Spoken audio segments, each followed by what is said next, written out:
presidential candidate of the Labour Party in the 2023 election, Peter Obi, said his recent suggestion to convert church vigils to night shift has been misrepresented.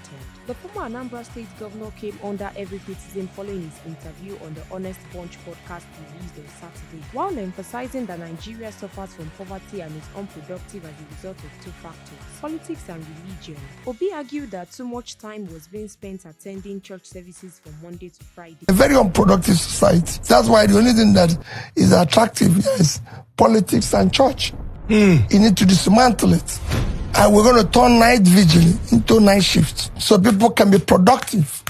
I go to church, I believe in God. Yes. But we cannot have people Monday to Friday be in church morning and night. However, his position has sparked diverse reactions among Nigerians, with many condemning it as an infringement on religious traditions. Reacting via a statement issued by his media aide, Ibrahim Umar, our attention has been drawn to a huge twist in his recent media interview, saying erroneously that he called for the dismantling of churches in Nigeria. Umar stated that the Labour Party leader is well known as a man of strong faith, who has enormous respect and love for every religion. There is no evidence in the scripture that Jesus blessed an idle person. The problem in some of Nigeria's worship communities is that they are not following St. James' advisory that we should be doers of the words. Amidst diverse reactions, NaijaNews TV reports that Joshua Bamiloye, son of renowned Nigerian evangelist Mike and Gloria Bamiloye, reacted to Peter Obi's recent remarks regarding church vigils.